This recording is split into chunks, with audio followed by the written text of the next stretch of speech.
Eric Fox.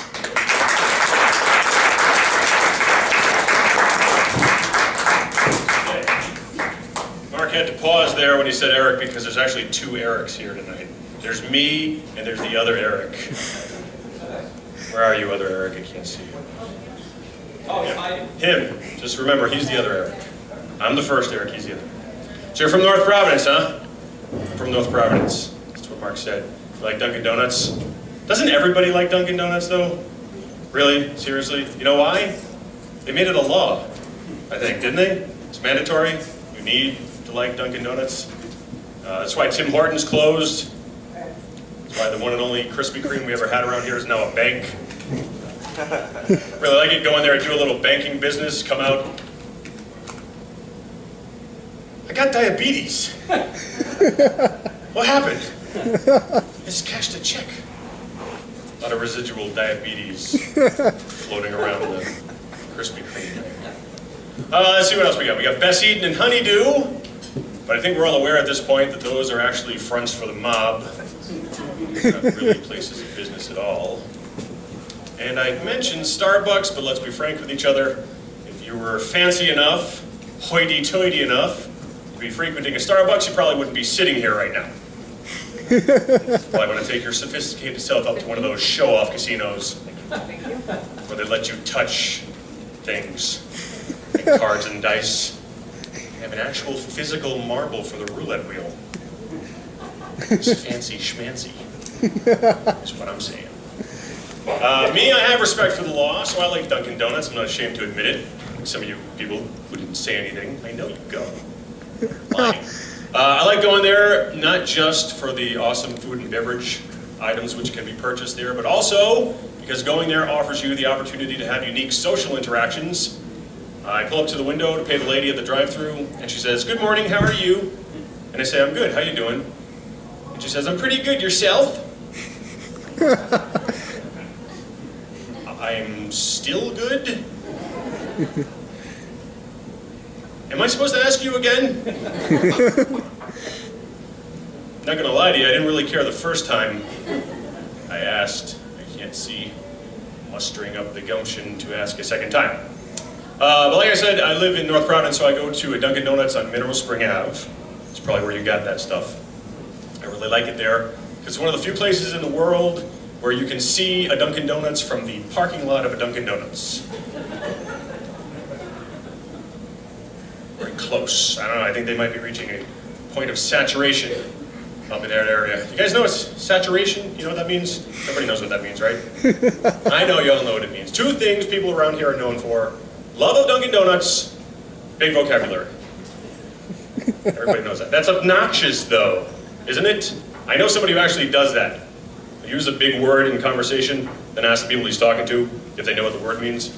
Like one time he said to me that he wished a coworker of his would stop being so obsequious. And he said, "Eric, do you know what obsequious means?" And I said, "Yeah, I know what it means. It means you're a pompous prick with a word of the day calendar." Anyway, so I said before, I'm not gonna lie to you. When I was talking to the coffee lady, I said, I'm not gonna lie to you. I really like that phrase. I use it probably more often than I should, but I got another friend who uses it a lot. He doesn't use it all the time, but he does use it a lot. Like, he'll go like this, he'll go, "Hey Eric, you sent me to Ticketmaster for those tickets. I'm not gonna lie to you, that process sucks."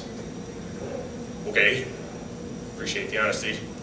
But then he'll say, "Hey Eric, really like that shirt." "Oh, thanks." Wait a minute. You didn't specifically say you weren't gonna lie to me. No real way of knowing how you feel about my shirt, do I? Can I say something? Son of a bitch. I like this shirt. But no, he's not actually trying to say anything at all.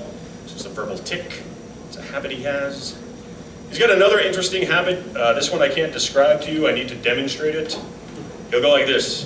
He'll go, "So I was at the hockey game the other night." You guys know what that is? Gentlemen, you may know. Ladies, you might need explanation. See, when the skin encapsulating your testicles gets stuck to your inner thigh, you gotta go like that to unstick everything. Now, as I'm making my way through my life, when I'm talking to my friends, I generally try to avoid imagining their junk. Usually I do pretty good. I got a pretty good track record. But I'm talking to you and you do that, now all I can see are your sticky balls. Only thing wafting through my mind now is your moist scrotal area. I really wish you'd stop doing that. Can I get you a napkin? Something, sop up the gravy.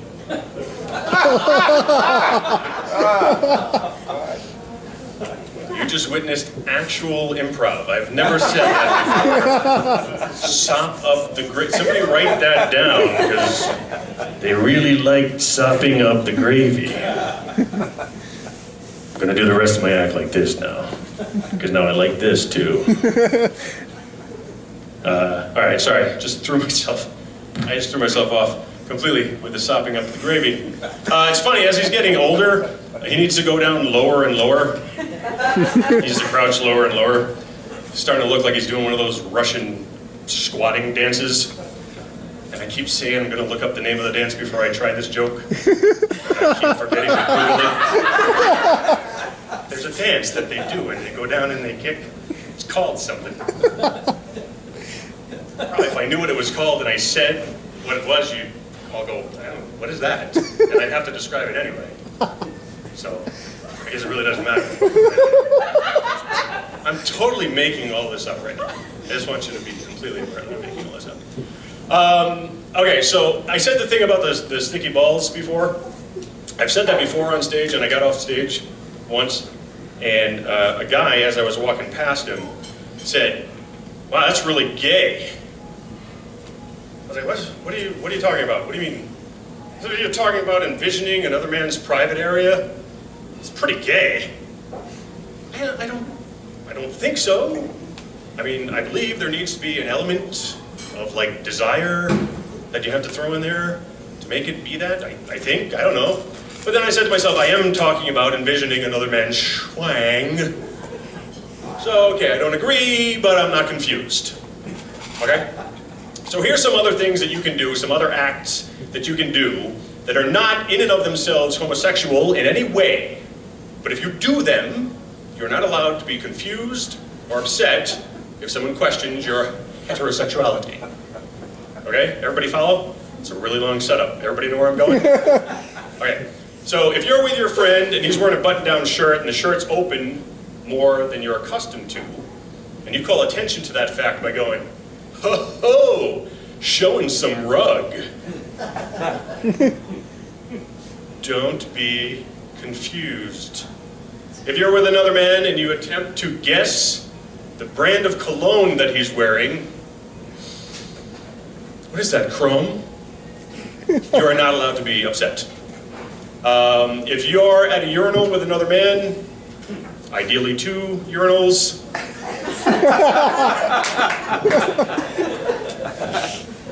how you doing? Is it cold? Are you getting ready to go?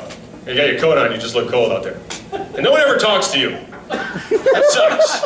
You know why no one ever talks to you? Because they usually close these curtains. And now the curtains are open, and I'm like, there's this person just sitting there all by herself with her coat on. You're not even playing like Tetris or anything on that computer. This must really suck. You having a good time, though? Okay. See you later. Safe home. Okay. Yeah, so anyway, so don't strike up a conversation with another man at a urinal. I guarantee nothing you could say is important enough to need to be said right at that moment.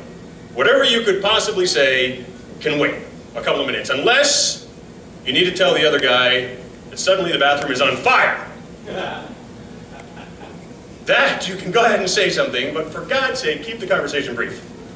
There isn't going to be much either of you can do about it anyway, with the possible exception, maybe changing your trajectory. Try to put out the fire. One more thing, kind of from the other direction. Anybody in here a waiter? Anybody in here know a waiter? All right, good. Tell your waiter to not do this. If two guys are together having dinner, but only one guy orders dessert, do not bring the dessert out with 2 spoons. You might as well just throw a couple condoms on the plate, too. Here you go, boys. Play safe.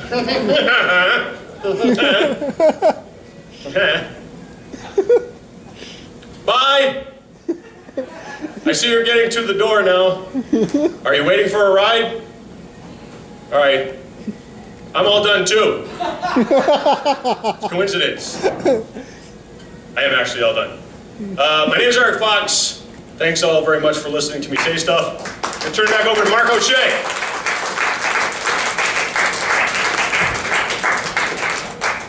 Eric Fox, everybody. Let's hear it for Eric.